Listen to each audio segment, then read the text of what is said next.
Hello learners, how are you all? I hope you all are doing well. So this is Damini and welcome back to my YouTube channel. Learners, today I will explain a chapter which is crop production and management. This chapter is from NCERT book class 8 science. So let's begin. जैसा कि students आपको पता है कि class 8 board है ना, और board exam में क्या होता है कि जो क्वेश्चन एक चैप्टर के एक्सरसाइज में होते हैं या इंटेक्स में होते हैं, उसके अलावा भी कुछ क्वेश्चन चैप्टर के बीच में से आते हैं, यानी बीच में से क्वेश्चंस पूछे जाते हैं। तो मैंने ये पीपीटी आप ही के लिए प्रिपेयर किया है ताकि चैप्टर के बीच में से कुछ क्वेश्चन बनने वाले हैं वो इजीली आपसे बन जाए। चलिए शुरू करते हैं।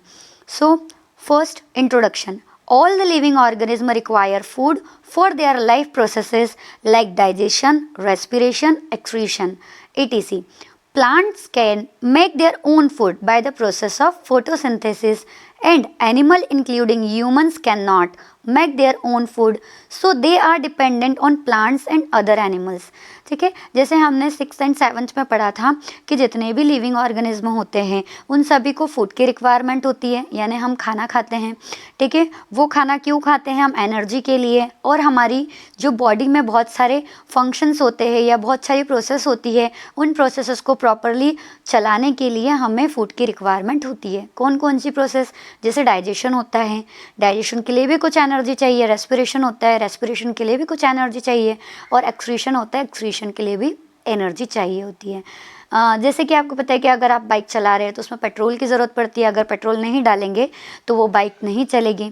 तो वैसे ही हमारी बॉडी में जितनी भी प्रोसेसेस होती है जिन्हें हम लाइफ प्रोसेसेस कहते हैं, सो उन सारी प्रोसेस को प्रॉपरली फंक्शन करवाने के लिए या चलाने के लिए हमें फूड की रिक्वायरमेंट होती है। अब देखिए, दो टाइप के ऑर्गेनिज्म होते हैं, लिविंग ऑर्गेनिज्म होते हैं। एक होते हैं प्लांट्स और दूसरे होते हैं एनिमल्स। अब जो प्लांट्स होते हैं, है ना, वो अपना फूड क्या बनाते हैं? खुद से प्रिपेयर कर लेते हैं। और कौन सी प्रोसेस से? फोटोसिंथेसिस से। क्लास 7th में आपने पढ़ा था ना कि by the process of photosynthesis plants make their own food. ठीक है, और जो एनिमल्स होते हैं वो अपना फूड खुद से प्रिपेयर नहीं कर पाते हैं, यानी कि एनिमल्स क्या होते हैं? हेटेरोट्रॉप्स इंक्लूडिंग ह्यूमन बींग्स, है ना। एनिमल्स और ह्यूमन बींग्स अपने फूड के लिए किस पे डिपेंडेंट होते हैं? प्लांट्स पे और दूसरे एनिमल्स पे डिपेंडेंट होते हैं। In order to provide food for a large population, regular production, proper management and distribution of food is necessary. अब देखिए, आपको जैसे कि पता है कि सभी को फूड की रिक्वायरमेंट होती है, और हमारी जो कंट्री है उसकी population day by day increase हो रही है, यानी कि जनसंख्या क्या हो रही है? बढ़ रही है। तो बढ़ती हुई जनसंख्या के लिए फूड प्रोडक्शन भी ज़्यादा करना पड़ेगा। तो हमें क्या करना पड़ता है? रेगुलर प्रोडक्शन करना पड़ता है ताकि प्रॉपरली ये फूड डिस्ट्रीब्यूट हो पाए, क्योंकि ये बहुत ज़्यादा ज़रूरी है। अगर हम एक प्रॉपर अमाउंट में फूड प्रोडक्शन नहीं करेंगे तो बहुत सारे लोग क्या हो जाएंगे? भूखे रह जाएंगे। Okay, so crops. What is crop? When the same kind of plant are grown at the one place on a large scale it is called a crop. देखिए, प्लांट्स तो सभी ग्रो करते हैं, लेकिन अगर हम एक ही टाइप के प्लांट को एक लार्ज स्केल में, यानी कहेंगे बहुत सारे नंबर्स में, बहुत सारे प्लांट्स, एक ही टाइप के बहुत सारे प्लांट्स को एक लार्ज एरिया में अगर हम लगा देंगे तो फिर हम उसे प्लांट नहीं कहेंगे, हम उसे क्रॉप कहेंगे। Okay, when the same kind of plants, यानी कि एक ही प्रकार के plant are grown at one place, एक ही प्लेस पे हम क्या करवा रहे हैं? ग्रो करवा रहे हैं ऑन अ लार्ज स्केल, और एक लार्ज स्केल में ग्रो करवा रहे हैं, तो हम उसे क्या कहेंगे? Crop. Different different types of crop like cereals, vegetables and fruit etc. देखिए, आप क्रॉप भी डिफरेंट टाइप्स की होती है। कुछ ऐसी क्रॉप्स जिनसे हमें सेरेल्स मिलते हैं, कुछ ऐसी क्रॉप्स जिनसे हमें वेजिटेबल मिलती है, कुछ ऐसे क्रॉप्स जिनसे हमें फ्रूट्स मिलते हैं, हम ये ग्रो करवाते हैं। Can be classify on the basis of the season in which they grow. अब देखिए, क्या होता है कि ये सारी क्रॉप्स जो रहती हैं ये डिफरेंट सीजन्स में ग्रो करवाई जाती है। ऐसा क्यों? क्योंकि हर क्रॉप की डिफरेंट रिक्वायरमेंट होती है। ठीक है, different requirement in the sense कि जैसे अगर हम स्पोर्ट्स पर्सन को काउंट देखें, है ना, तो डिफरेंट स्पोर्ट खेलने वाले की जो फूड की रिक्वायरमेंट होगी वो डिफरेंट टाइप की होगी, क्योंकि उनको डिफरेंट टाइप के न्यूट्रिएंट्स होंगे, चाहिए होंगे। तो वैसे ही दो टाइप की क्रॉप्स होती है, kharif crops and rabi crops. देखिए, kharif crops, the crops which are sown in the rainy season are called kharif crops. ऐसी क्रॉप्स जिसको हम बारिश के मौसम में लगाते हैं उन्हें हम खरीफ क्रॉप्स कहते हैं। अब ऐसा क्यों कहा कि बारिश के मौसम में लगाएंगे? तो क्योंकि ये जो क्रॉप्स होती है ना, इनको ग्रो करने के लिए ज़्यादा वाटर की रिक्वायरमेंट होती है, यानी इनको ज़्यादा पानी की नीड होती है, इसीलिए ये क्रॉप जो है वो खरीफ क्रॉप्स कहलाती है और इन क्रॉप्स को सिर्फ बारिश के मौसम में ही लगाया जाता है। The rainy season in India is generally from June month to September month. और जो बारिश का मौसम जो इंडिया में होता है वो कौन सा होता है? Rainy season from June to September, यानी जून से सितंबर तक का जो भी मतलब मंथ्स होते हैं वहाँ पर उस मंथ में ये क्रॉप्स ग्रो करवाई जाती है। कुछ एग्जाम्पल्स दिए जैसे पैडी में, सोयाबीन, ग्राउंडनट, कॉटन, ये सारे खरीफ क्रॉप्स के एग्जाम्पल्स है। Next, rabi crops. The crops which are grown in the winter season are called rabi crops. ऐसी क्रॉप्स जिसको ठंड के मौसम में लगाया जाता है उनको रबी क्रॉप्स कहते हैं। Their time period is generally from October to March month. इनका जो टाइम पीरियड होता है वो कहाँ से कहाँ तक होता है? अक्टूबर से मार्च तक होता है। जैसे कि wheat, gram, pea, mustard and linseed are the example of rabi crops. देखिए, basic practices of crop production.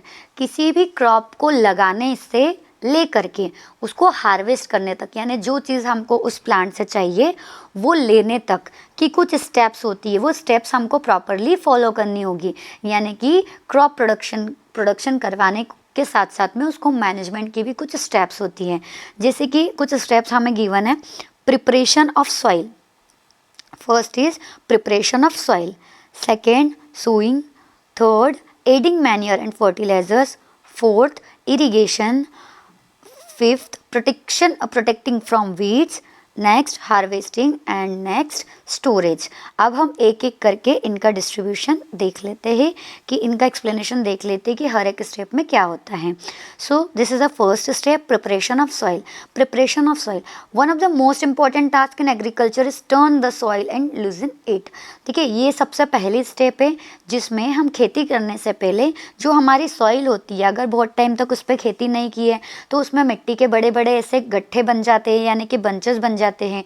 उन बंच को ब्रेक करके मिट्टी को क्या किया जाता है? लूजन किया जाता है, यानी कि उसको ढीला किया जाता है ताकि वो क्या हो जाए, उसमें पोलैरिटी आ जाए, यानी कि वो लाइट वेट हो जाए और इजीली एयर और वाटर उसमें से पास हो जाए। The loose soil allows the root to penetrate and breathe easily even when they go deep into the soil। ठीक है, ये क्या करती है? जो लूज सॉइल है ना, जिसको अभी हमने ब्रेक करके बिल्कुल हल्का फुल्का कर दिया, अब ये लूज सॉइल क्या करती है?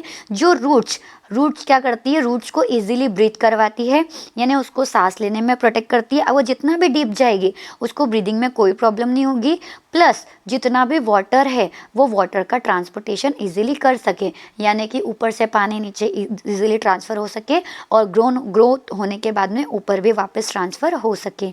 This losing soil help in the growth of earthworm and microbes present in the soil. दूसरा एक और इसका इम्पोर्टेंट काम क्या होता है? जैसे कि आपको पता है कि अर्थवॉर्म ये क्या होते हैं? फार्मर के बहुत अच्छे फ्रेंड होते हैं, यानी ये फार्मर को बहुत अच्छा हेल्प करते हैं एग्रीकल्चर में। कैसे? ये क्या करते हैं? ये न्यूट्रिएंट्स का एक तरीके से सॉइल के अंदर न्यूट्रिएंट्स का नंबर मतलब कंटेंट उसमें न्यूट्रिएंट्स को बनाए रखते हैं सॉइल के अंदर। तो ये जो लूज सॉइल है ना, ये क्या करती है? बहुत सारे अर्थवॉर्म को वहाँ ग्रोथ करवाती है, जिससे वो अर्थवॉर्म ऊपर नीचे ट्रांसपोर्ट होते रहते हैं। ठीक है, और ये माइक्रोब सॉइल के लिए बहुत ज़्यादा अच्छे होते हैं। The process of loosening and turning of this soil is called tilling और प्लोइंग। ठीक है, अब ये जो प्रोसेस है, हमने इसमें क्या किया? मिट्टी को लूज़ किया और उसको इंटरमिक्स किया, यानी नीचे की फर्टाइल सॉइल को क्या कर दिए? ऊपर लिया है। तो ये जो प्रोसेस है जिसमें हम सॉइल को क्या कर रहे हैं? लूज़ कर रहे हैं और सॉइल को टर्न कर रहे हैं। ठीक है, इसको टीलिंग कहते हैं या फिर प्लोइंग कहते हैं। This is done by the using plough which is made of wood and iron. ठीक है, इसको एक टूल से किया जाता है जिसको प्लो कहते हैं और इसको वुड या आयरन से किया जाता है। नेक्स्ट देखिए, दो इंस्ट्रूमेंट तो नहीं कहेंगे, दो टूल्स दिए हुए हैं आपको, प्लो एंड होए। ठीक है, ये दो है, ये कल्टीवेटर का काम करते हैं, जिससे हम मिट्टी को क्या करते हैं, लूजन करते हैं या लूज करते हैं। Our next step is sowing, है ना। अब सोइंग, अगर हम बीज बो रहे, सोइंग मीन्स बोना, ठीक है, हम क्या बोएंगे, बीज बोएंगे। ठीक है, तो वो भी हमको कैसा लेना चाहिए, अच्छे प्रोडक्शन के लिए हमको गुड क्वालिटी के सीड्स रखना पड़ेंगे। तो sowing is the process of planting the seed in the soil. Sowing एक ऐसी प्रोसेस है जिसमें हम सीड्स को क्या करते हैं, प्लांट करते हैं, किसके अंदर, सॉइल के अंदर। The seeds are sowed in the soil that is loosen by the cultivator of plough. Seeds को हम किस में सो करते हैं, उसी सॉइल में हम हमेशा लगाएंगे जो पहले से क्या कर दी गई है, लूजन यानी लूज कर दी गई है। Quality of the seed is an important factor that determine the crop yield. ठीक है, अगर हम अच्छी क्वालिटी का सीड लेंगे, है ना, बीज लेंगे, तो हमारा प्रोडक्शन भी क्या होगा, ज़्यादा अच्छा होगा। Selection of good seed is done by the putting the seed in water. अब हम पता कैसे करेंगे कि किस सीड की क्वालिटी अच्छी है, तो हम क्या करेंगे, कुछ सीड्स को वाटर के अंदर डालेंगे, उसमें से जो अच्छे क्वालिटी के सीड है वो नीचे सेटल डाउन हो जाएंगे, और जो खराब सीड्स है वो क्या हो जाएंगे, ऊपर फ्लोट करने लग जाएंगे ना, तैरने लग जाएंगे। तो इस तरीके से हम गुड क्वालिटी के सीड्स का सिलेक्शन कर सकते हैं। The dead and damaged seed become hollow and float on water, whereas the good seeds sink। ठीक है, जो अभी मैंने आपको बताया कि जो अच्छी क्वालिटी के जो सीड्स है वो नीचे बैठ जाएंगे, और जो बैड क्वालिटी यानी कि जो अच्छे सीड्स नहीं है वो खाली होने की वजह से, खोखले होने की वजह से वाटर पे फ्लोट करने लग जाएंगे। सो आवर नेक्स्ट स्टेप देखिए, आप अगर सोइंग करना है तो इसकी भी दो मेथड्स है, एक ट्रेडिशनल मेथड है और एक मॉडर्न मेथड है। आप ट्रेडिशनल मेथड्स में हम ट्रेडिशनल टूल्स यूज़ करते हैं जो प्रीवियसली चले आ रही हैं, है ना।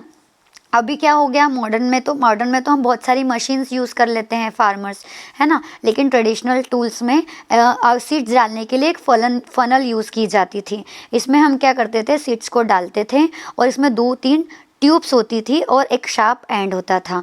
वो शार्प एंड क्या करता था, छेद करते जाता था और उसमें एक एक सीड गिरते जाता था।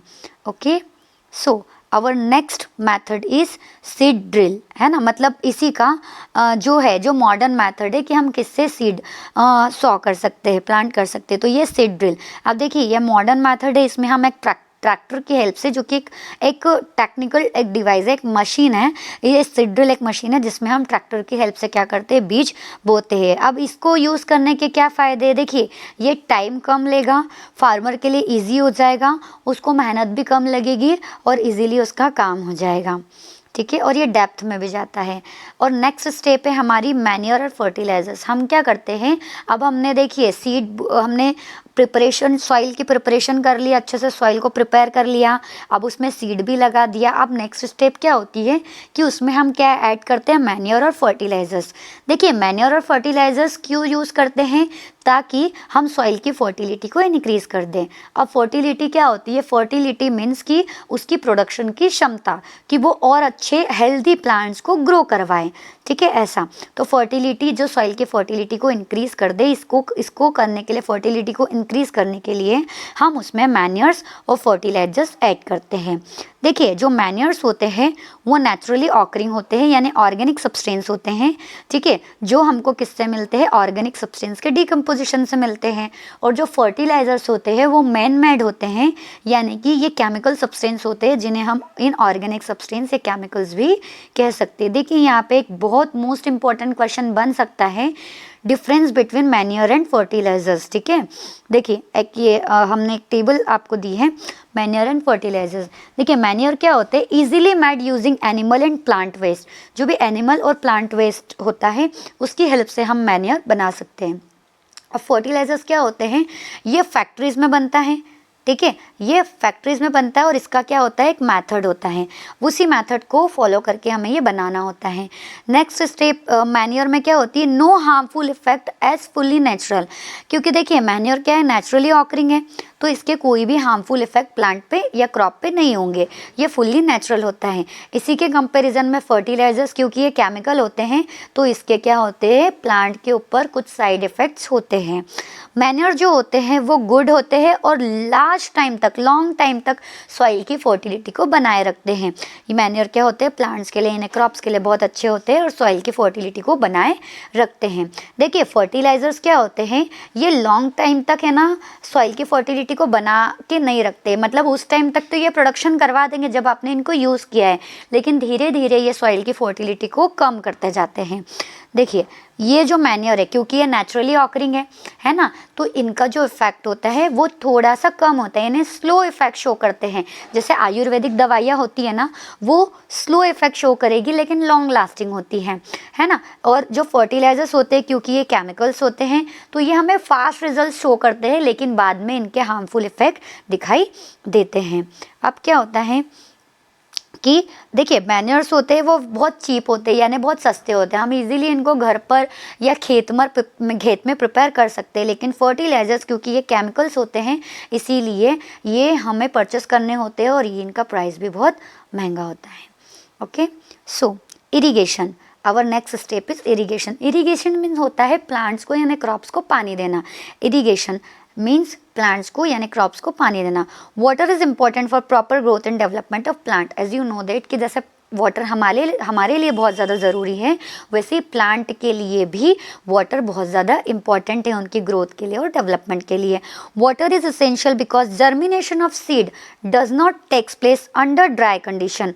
Nutrient dissolve in water get transported to each part of the plant. अब क्या होता है कि वाटर क्या होता है, जर्मिनेशन ऑफ सीड के लिए बहुत ज़्यादा इंपॉर्टेंट होता है। What is the meaning of germination? Germination यानी कि जो सीड है जब उससे सैपलिंग बनता है यानी प्लांट बनता है, ठीक है, तो उसको जर्मिनेशन बोलते हैं। जब सीड जर्मिनेट होता है तो वो कभी भी ड्राई कंडीशन यानी सूखी जगह पर जर्मिनेट नहीं हो सकता, उसको जर्मिनेशन के लिए पानी की ज़रूरत ही पड़ेगी, क्योंकि उसको न्यूट्रिएंट्स कैसे मिलते हैं, पानी के अंदर घुले हुए मिलते हैं, और जब पानी के अंदर घुले हुए उसको न्यूट्रिशन मिलेंगे तो वो इजीली क्या बनेगा, प्लांट के पार्ट्स में जाएगा और इजीली ग्रोथ करेगा। सोर्स ऑफ इरिगेशन, अब देखिए पानी हम कैसे कैसे दे सकते हैं, तो बहुत सारे सोर्स हैं, जैसे वेल्स है, ट्यूब वेल्स है, पोन्स है, लेक्स है, रिवर्स है, डैम्स है, कैनाल्स है, ये बहुत सारे सोर्सेज है जिससे हम क्रॉप्स को पानी दे सकते हैं। अब देखिए ऐसे ही कुछ है ना ट्रेडिशनल मेथड्स है इरिगेशन की, ठीक है, जिसमें देखिए the water available in well, lakes and canals is lifted up by the different method in different region for taking it to the field. Here various traditional methods are. अब देखिए पानी तो सभी जगह अवेलेबल होता है, प्रॉब्लम कहाँ आती है, उस पानी को खेत तक लेकर आने की। तो इसकी है ना बहुत सारी मेथड्स यूज़ होती थी, है ना। जैसे देखिए इससे क्या करते हैं, वो पानी को कुएं में से खींचकर अपनी फील्ड पर डालते हैं। उसके बाद में क्या होती है, चेन पंप। ये भी क्या होता है, एक पंप होता है जिसमें वो क्या करते हैं, जैसे मोटर जैसा वर्क करता है, ये पानी को खींच करके फील्ड पर पहुंचाता है। दूसरा थर्ड होता है राहत। इसमें क्या होता है, एक एनिमल होता है जो ऐसे सर्कल लेता है, मोटर की तरह वर्क करता है, जिससे पहिया चलने की वजह से पानी क्या होता है, नीचे से ऊपर की तरफ आता है। और नेक्स्ट होता है ढेकली। ढेकली में क्या होता है, ऊपर की साइड से पानी को फ्लो करवाते हैं, जिससे वो पूरी जो फील्ड है वहाँ पर वाटर पहुँच जाता है। अब मॉडर्न मेथड ऑफ इरिगेशन, आप देखिए मॉडर्नाइजेशन हो रहा है तो इरिगेशन के मेथड्स भी चेंज हो रही है, यानी कि कम टाइम में हम इरिगेशन कर सकते हैं। तो इसमें है ना दो सिस्टम्स यानी कि दो मेथड्स यूज़ होती है बेसिकली। एक स्प्रिंकल सिस्टम है और एक ड्रिप इरिगेशन है। स्प्रिंकल सिस्टम में क्या होता है, आपने गार्डन्स में बहुत सारे फव्वारे देखे होंगे जिसमें फव्वारों से पानी गिरता है। सेम इस मेथड में वैसा ही होता है। इस सिस्टम में क्या होता है, एक परपेंडिकुलर पाइप होता है और एक रोटेटिंग नोजल होता है जो कि रोटेट करते रहता है टॉप पे। अब इसमें बहुत सारी क्या होती है, एक मेन पाइपलाइन से ये कनेक्ट होता है और एक सर्टन इंटरवल के बाद में ये क्या होता है, घूमते रहता है, जिसकी वजह से पूरी फील्ड में पानी स्प्रेड होता है यानी फैल जाता है, ठीक है। और नेक्स्ट मेथड है ड्रिप इरिगेशन। इसमें क्या करते हैं, हम किसी भी एक मेन वाटर का जो सोर्स है वहाँ से एक बड़ा पाइप कनेक्ट करते हैं और उससे छोटे छोटे पाइप्स को कनेक्ट कर देते हैं, है ना। और छोटे छोटे पाइप में हम छोटे छोटे क्या कर देते हैं, छेद कर देते हैं जो पर्टिकुलर उसी प्लांट के पास पानी को पहुंचाता है। तो ये वाटर सेविंग भी है। एक क्वेश्चन मैंने देखा था प्रीवियस ईयर का, उसमें ये पूछा था कि write down the methods of irrigation which conserve water, यानी ऐसी दो मेथड्स बताना है जो पानी को बचाती यानी वेस्ट, मतलब बेवजह वेस्ट नहीं होने देती है। तो आप इसमें ये दो मेथड इजीली लिख सकते हैं, एक स्प्रिंकल सिस्टम और एक ड्रिप इरिगेशन। इसमें पानी सिर्फ क्रॉप को ही मिलता है और पानी वेस्ट नहीं होता है। ओके, सो नेक्स्ट वीडिंग है ना, वीड्स। देखिए अब वीड्स क्या होते हैं, आपने देखा होगा, आप जब भी घर पे भी प्लांटेशन करते हैं या खेत में भी आपने देखा होगा, तो आपके प्लांट्स के पास में क्या होता है कि बहुत सारे अनवांटेड प्लांट्स ग्रो हो जाते हैं। अनवांटेड मीन्स हमने उनको ग्रो नहीं करवाया है, लेकिन उनकी फेवरेबल कंडीशन के हिसाब से अपने आप ही वो वहाँ पर बन गए हैं, यानी कि ग्रो हो गए हैं। तो अब वो ग्रो हो गए हैं, ठीक है, तो उससे हमें, हमारी प्लांट्स को क्या नुकसान है, नुकसान है, क्या नुकसान है कि जो न्यूट्रिएंट्स, जो वाटर आप आपके प्लांट्स को दे रहे हैं, जब अगर ये खुद से ग्रो हो सकते हैं तो ये आपके प्लांट से क्या करेंगे, फाइट करके सारा सनलाइट, सारा वाटर, सारे न्यूट्रिएंट्स, ये सब क्या करेंगे, आपके मेन प्लांट से ये छीन लेंगे, यानी उसके लिए फाइट करेंगे, और हमारा प्लांट्स प्रॉपरली ग्रोथ नहीं कर पाएगा, और ये अनवांटेड प्लांट क्या कर लेगा, ग्रोथ कर लेगा, है ना। अब ये तो हमारे कुछ काम का नहीं है, तो हमको इसको रिमूव करना पड़ेगा। तो पहले तो वीड्स क्या होते हैं, वीड्स अनडिजायरेबल या अनवांटेड प्लांट होते हैं, नेचुरली ग्रो हो जाते हैं वो हमारे क्रॉप के आइट साइड। ये जो वीड्स क्या है, ये क्या करते हैं, कम्पीट करते हैं, और जो हमारा मेन क्रॉप है उससे सारा वाटर और न्यूट्रिएंट, स्पेस और लाइट क्या करते हैं, लेने की कोशिश करते हैं, ठीक है।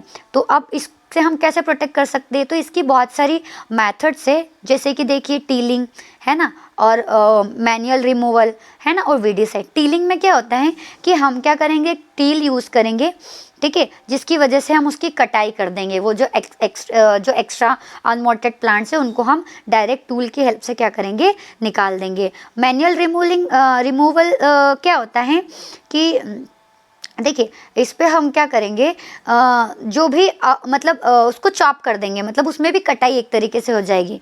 और केमिकल में क्या हो जाएगा, केमिकल एक ऐसे केमिकल जो वीड्स को किल करते हैं, यानी कि उन जंगली प्लांट्स को क्या कर देंगे, डिस्ट्रॉय कर देंगे, तो उन केमिकल्स को क्या कहते हैं, वीडीसाइड्स। तो हम कुछ ऐसे केमिकल्स यूज़ करते हैं जो इन वीड्स को किल कर दें, और लेकिन हमारा जो मेन क्रॉप है उसको डैमेज ना करे। तो हम इसके लिए क्या यूज़ करते हैं, वीडीसाइड्स। तो वीडीसाइड्स क्या होते हैं, ऐसे केमिकल्स जो वीड्स को किल कर देते हैं without harming our main crop. Okay, so आज सेकेंड स्टेप्स इज हार्वेस्टिंग, क्योंकि हमने सॉइल भी प्रिपेयर कर ली, सीड भी लगा दिया, हमने मैन्युअल फर्टिलाइजर्स भी यूज़ कर लिए, अब हमारा प्लांट ग्रो हो रहा है, तो हमने उसको वीड से भी बचा लिया। अब नेक्स्ट स्टेप क्या होती है, हार्वेस्टिंग, ठीक है। हार्वेस्टिंग में हम क्या करते हैं, जो हमारी फसल पक गई है अब उसको हम काटेंगे, कटाई करेंगे। देखिए ये भी दो टाइप की होती है, एक तो जो हमारी एनिशियंट मेथड चले आ रही है मैनुअल हार्वेस्टिंग, और एक होती है मॉडर्न हार्वेस्टिंग, है ना, जो हम मशीनों से करते हैं। तो the cutting of craft after it is mature is called harvesting. Harvesting किसको बोलेंगे, जब हमारी क्रॉप कंप्लीटली मैच्योर हो जाएगी तो हम उसको हार्वेस्ट कर लेंगे, यानी कट कर लेंगे, ठीक है। आप इसको दो तरीके से कर सकते हैं, या तो हम उसको ग्राउंड के क्लोज से कट कर ले, या तो फिर हम उसको मशीन से कट कर ले। ये डिपेंड करता है फार्मर पे कि उसकी कैसे वो उसको प्रोसेस ले रहा है। देखिए हार्वेस्टिंग के बाद में क्या होता है, एक और प्रोसेस होती है जिसमें हम करते हैं थ्रेशिंग, है ना। अब ये भी दो मेथड से होती है, एक तो हमारी जो एनिशियन मेथड है, जो मैनुअल मेथड है, उससे कि हम क्या करेंगे, क्रॉप को लेंगे और उस पर कोई किसी चीज़ से फोर्स अप्लाई करेंगे या उसको किसी ज़मीन पर कूटेंगे, ठीक है। दूसरा मशीन से हम करेंगे, ये कंबाइन मशीन होती है जो हार्वेस्ट भी कर देगी और उसको क्या करेगी, उसके सीड से अलग भी कर देगी। तो थ्रेशिंग क्या है, threshing is the process of loosening the grain from the chaff. जो आपने देखा है गेहूँ के ऊपर जो कूसी होती है, ठीक है, तो वो गेहूँ और कूसी को क्या करते हैं, अलग करने की जो प्रोसेस है वो क्या कहलाती है, थ्रेशिंग कहलाती है। अब इसको हम मैन्युअली भी कर सकते हैं और मशीन से भी कर सकते हैं, ठीक है। अब नेक्स्ट है विनोइंग। अब देखिए हमने लूज कर दिया है, अब बात आती है अभी भी वो अलग नहीं हुए हैं, हमको उनको अलग करना है।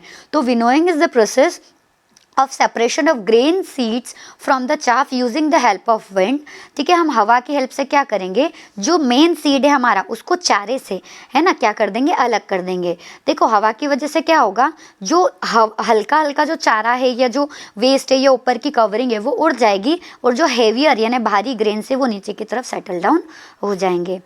नेक्स्ट लास्ट स्टेप है हमारी स्टोरेज। अब स्टोरेज क्या है, मेन स्टेप है। अब हमने पूरी क्रॉप को क्या कर लिया, फाइनली लगा करके हार्वेस्ट करके सीड्स निकाल लिए हैं।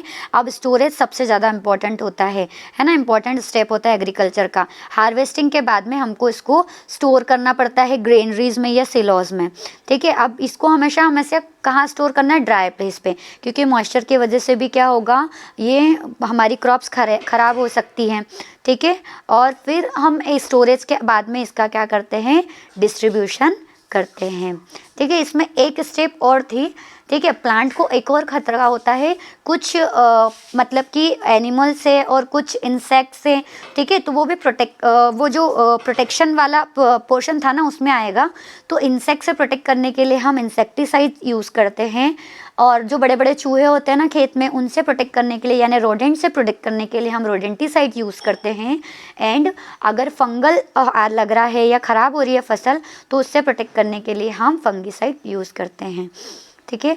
अगर आपको वीडियो अच्छा लगा हो तो हमारे वीडियो को लाइक करें। अगर आप हमारे चैनल पर नए हैं तो हमारे चैनल को सब्सक्राइब करें।